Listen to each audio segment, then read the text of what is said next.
Boa noite, meus irmãos, nossos amigos que estão se acostumando a estar conosco todas as quintas-feiras, às 18h30, para estarmos estudando o Livro dos Espíritos, que é esse livro basilar da doutrina espírita, o primeiro livro espírita que foi recebido por Allan Kardec via perguntas e respostas.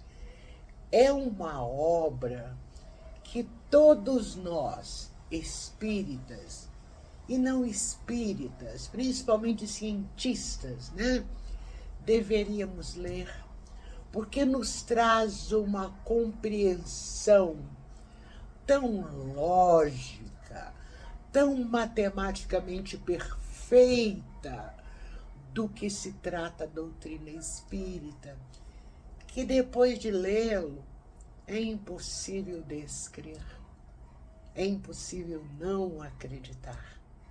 Então, em nome de Jesus e da egrégora que está conosco, nos abençoando, nesse momento, a Casa Serva agradece a todos, encarnados e desencarnados. Gratidão. Então, vamos lá. Estamos ainda na primeira parte do Livro dos Espíritos, das causas primárias. Mas já terminamos o capítulo 1. Capítulo 1 trata só de Deus, não é? Nós terminamos o capítulo 1. Então, nós já sabemos quem é Deus, o que é Deus, quais são os atributos de Deus, como distinguir Deus das demais coisas, não é? E hoje nós vamos, ainda dentro da parte primeira das causas primárias, nós vamos adentrar ao capítulo 2º, que trata dos elementos gerais do universo. Que vocês lembram, que quando falávamos sobre Deus, falávamos que Deus é o princípio de tudo, que Deus comanda o universo. E quando falamos de universo, nós não estamos com a mente pequenininha falando do nosso planetinha Terra, não. Nós estamos falando de todo o universo. Então, como já sabemos que Deus é o Criador do universo, é o início, meio e fim, hoje, no capítulo 2º, nós vamos falar dos elementos gerais do universo, ou seja, dos elementos da principal criação de Deus. Porque a principal criação de Deus não somos nós, homenzinhos, não. A principal criação de Deus é o universo onde nós habitamos. Certo? Nós vimos lá na primeira parte que as qualidades que definem Deus são, entre outras, a sabedoria, a justiça, o amor, a onipotência, a eternidade e a imortalidade. Bom, para falar dos elementos gerais da matéria, nós vamos usar uma dessas características soberanas de Deus. Qual é? A onipotência. Porque Deus tudo pode, Deus tudo faz. Então, aqui, na questão 17, que é quando começamos o estudo dos elementos gerais do universo, no subitem conhecimento do princípio das coisas, a questão 17 nos diz: é dado ao homem conhecer o princípio das coisas? A resposta clara e categórica é que não. Por quê? Porque Deus não permite que tudo nos seja revelado nesse mundo. Por que que Deus não permite? Se nós formos um pouquinho atrás, no estudo anterior, nós temos aqui a resposta, como se diz, na ponta da língua. E muitas vezes não queremos dar essa resposta por orgulho, né? Mas Deus não nos permite que tudo seja revelado em função da nossa inferioridade moral, em função do sentido, ou seja, da nossa maneira de agir, que ainda não foi transformada o suficiente para isso. Então, quando nós lermos essa resposta aqui, ó, não, Deus não permite que ao homem tudo seja revelado nesse mundo, é única e exclusivamente por esse motivo.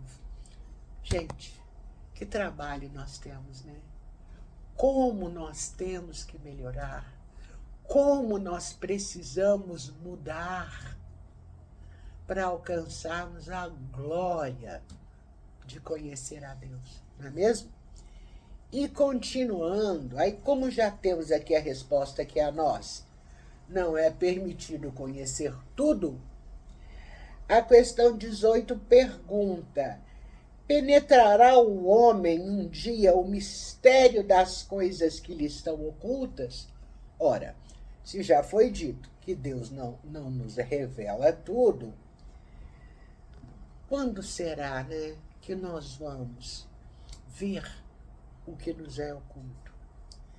Né? Esse véu, segundo os espíritos, esse véu, essa cortina que impede que vejamos a essência da espiritualidade, ela se levanta. E ela se levanta como? À medida que nós nos depuramos. Ou seja, à medida que nós transformamos o quê? A nossa maneira de agir. E aí nós começamos a entender um pouquinho dessas coisas que nos são ocultas no momento. Porém, gente, para compreender essas coisas, é preciso que tenhamos algumas faculdades, né, que nós ainda não possuímos. E voltamos de novo. Nós vamos voltar sempre nisso aqui, viu, gente? Aqui diz: são-lhe precisas faculdades que ainda não possui. Questão 1 do Livro dos Espíritos. Por que não conhecemos a natureza íntima de Deus? Porque nos falta o sentido. E aqui podemos também entender sentido por essas faculdades que nós ainda não possuímos. Ok? Até aqui tudo certo. Eu gostaria de pedir aos nossos companheiros que estão conosco aqui, que se tiverem alguma dúvida, que deixem nos comentários, que nós teremos o maior prazer em respondê-las dentro das pequenas faculdades que possuímos, que também não são muitas, ok? Então, vamos continuar aqui. Vocês estão vendo que essas questões, uma é consequência da outra e assim vai sendo, porque a espiritualidade é muito amorosa, né? O Espírito da Verdade gosta muito de nós. Gosta tanto que trata de um dos assuntos mais complexos do Livro dos Espíritos, porque o conhecimento do princípio das coisas e a matéria e o espírito, sem sombra de dúvida, são os assuntos mais complexos que nós vemos aqui. Perdão. E vamos continuar aqui, questão 19. Não pode o homem, pela investigação da ciência, penetrar alguns dos segredos da natureza? E vemos bem aqui a pergunta. Fala dos segredos da natureza, não dos segredos de Deus. É claro que nós podemos, né? A ciência dá ao homem a condição de conhecer muitas coisas. Por exemplo, O homem já descobriu a vacina para várias doenças. O homem descobriu a eletricidade. O homem descobriu como controlar as águas através das hidrelétricas. O homem chegou até a Lua. Então, foi dado à humanidade um adiantamento. Foi dado à humanidade conhecer algumas pequenas faculdades para que conheçamos os mistérios divinos, não é? Porém, o homem jamais vai conseguir ultrapassar os limites que Deus estabeleceu para o nosso conhecimento enquanto terráqueos. E não adianta, gente, porque não vai mesmo. Sabe por quê? Porque quanto mais nós, homens, ingressamos, tentamos descobrir os mistérios ocultos, o que acontece? Essa descoberta deveria nos causar o quê? Admiração. Admiração pelo poder e pela sabedoria do Criador. Nós vamos dizer, nossa, eu consegui descobrir isso pela graça de Deus, porque foi Deus que permitiu. Então nós deveríamos ter o quê? Orgulho de Deus, admiração profunda por aquele que nos permite ter conhecimentos acima da média. Mas não, né? A nossa inferioridade moral é tão grande que quando isso acontece, por orgulho, por fraqueza, ou pela própria inteligência, nós nos iludimos. Nós pensamos que somos os verdadeiros proprietários dessa inteligência, como diz Allan Kardec. Amontoamos sistemas sobre sistemas e cada dia que passa nos são mostrados quantos erros nós tomamos por verdade. Quantas verdades nós rejeitamos como erros. O homem padece ainda de vários defeitos e vários vícios. Mas o maior deles, sem dúvida, é o orgulho. É o orgulho que faz com que, às vezes, tentemos nos comparar a Deus. Temos um exemplo, não sei se as pessoas mais antigas devem ter lido no jornal, e as mais jovens devem ter assistido o filme Titanic. Uma frase que é dita pelo construtor do navio, que inclusive naufragou junto com ele, ele diz: o Titanic é inafundável. Só que ele afundou 10 ou 15 dias depois que ele disse isso, porque ele não era inafundável.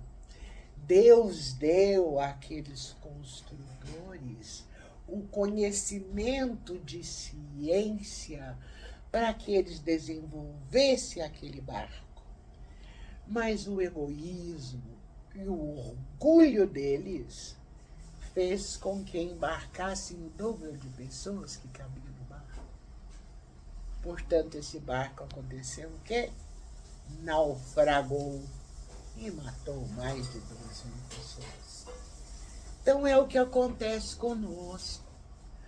Todas as vezes que nós pensamos que a nossa inteligência, as nossas faculdades são tão grandes que podemos penetrar os desígnios ocultos de Deus, nosso orgulho vai fazer com que nos mostremos exatamente o que somos.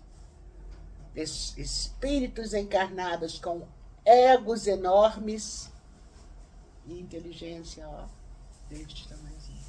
Certo? E é isso aí.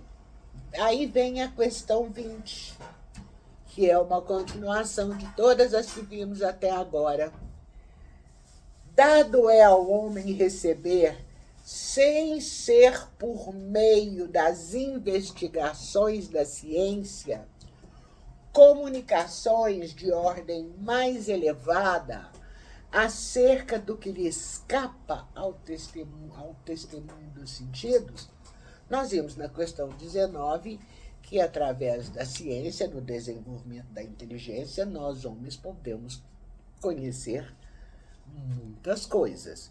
Mas e se não for através da ciência?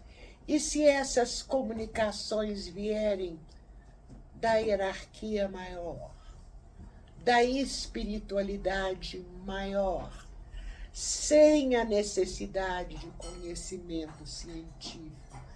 Será que nós, homens, podemos receber esse tipo de comunicação? É claro que sim.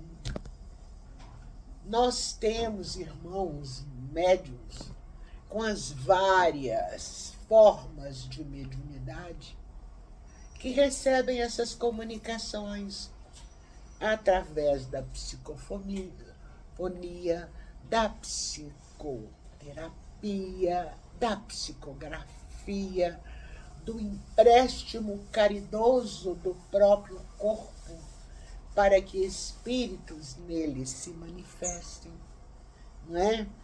Então, Deus permite, gente, isso sim, pela visão, pela audição, pelo pressentimento, que eu vou falar assim, eu tive um pressentimento. Não é pressentimento, não. É informação dos espíritos. A gente que às vezes ainda não tem condição de perceber. Nada acontece por acaso. Podemos ter certeza absoluta disso. E a espiritualidade permite isso sim, desde que seja útil. Desde que seja útil aos irmãos encarnados na Terra ou aos irmãos desencarnados que necessitam de orientação. Aí que dizem, Deus pode revelar o que a ciência não pode ensinar.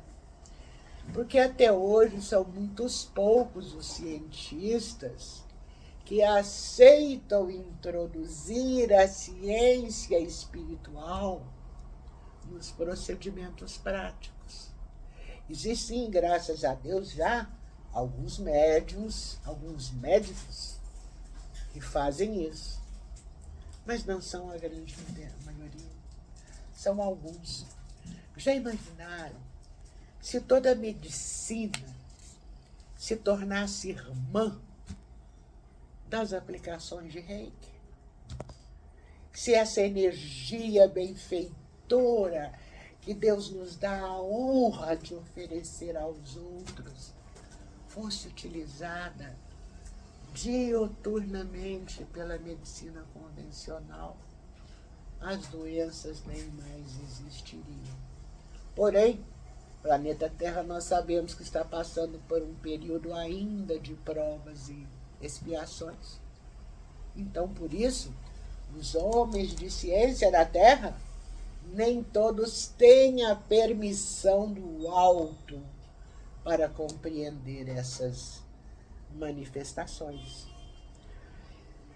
E dizem os espíritos que por essas comunicações é que o homem adquire, dentro dos seus limites, como eu acabei de dizer, nem todos têm essa permissão, ele adquire conhecimento do seu passado e do seu futuro.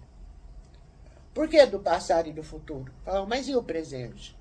O presente nós estamos fazendo a cada dia,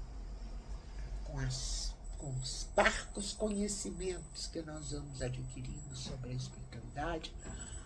Não tenho dúvida. Nós estamos fazendo o nosso presente. Por isso que a espiritualidade não se preocupa tanto com o nosso presente. É mais com o que a gente fez, e a gente já fez cada barbaridade, e com o que a gente pretende fazer no futuro, em função do conhecimento que estamos aglomerando. Ok? Então, ó, da questão 17 até a questão 20, nós falamos sobre o conhecimento, das coisas. Que coisas são essas, né? É o conhecimento dos fenômenos espíritas cristãos, é o conhecimento daquilo que Deus nos deixa tomar ciência. E estamos percebendo que é tão simples, né? E aí nós vamos passar agora para um subitem dentro do capítulo 2, que não vai dar para a gente concluir ele hoje, mas nós já vamos começar e deixar todo mundo pensando sobre isso, porque é importantíssimo. O segundo subitem do capítulo 2 aqui chama-se Espírito e Matéria. Eu não lembro se algum de vocês que estão conosco já há algumas semanas me ouviram dizer a semana passada que eu não gosto de química, e a bendita da matéria está na química. Então eu estudei bastante sobre isso para a gente conversar. A questão número 1 é muito importante. A matéria existe desde toda a eternidade como Deus? Ou foi criada por ele em dado momento? Nós já podemos responder aí um pouquinho dessa pergunta, né? Como nós já estudamos, nós vimos que Deus é o criador de tudo, de todas as coisas. Então, a matéria não pode ter sido criada junto com Deus. Ela foi criada, sim, por ele, em um dado momento. Mas que momento que é esse? Só Deus sabe qual momento. Mas existe uma coisa que a razão nos indica. É que Deus, como é um modelo de amor e caridade, que Deus é. Deus é, nós já vimos lá, que uma das características dele é ser soberano, justo e bom.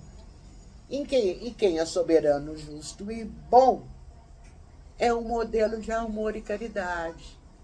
Então nós sabemos que Deus, como modelo de amor e caridade, nunca esteve parado, nunca esteve inativo. Por mais distante que possa ter acontecido o início dessa ação dele, que nós não sabemos quando começou, até porque Deus não tem começo, meio e fim, nós nunca vamos poder conceber que Deus, em algum momento, tivesse sido ocioso. Em momento algum. Então, respondemos a questão 21. Deus criou a matéria. Deus é o Criador. A matéria é uma das suas criaturas, ok? E vamos agora para a questão 22, que eu acredito que seja a última sobre a qual nós possamos conversar hoje. É interessante, porque ela diz: define-se geralmente a matéria como sendo o que tem extensão, o que é capaz de nos impressionar os sentidos e o que é impenetrável. São exatas essas definições? Ô, gente, aí nós temos que parar para pensar, né? Matéria tem extensão? Matéria impressiona os nossos sentidos? E ela é impenetrável? Olha, do nosso ponto de vista, do ponto de vista dos espíritos inferiores como nós até podemos dizer que sim, porque a gente só fala do que a gente conhece.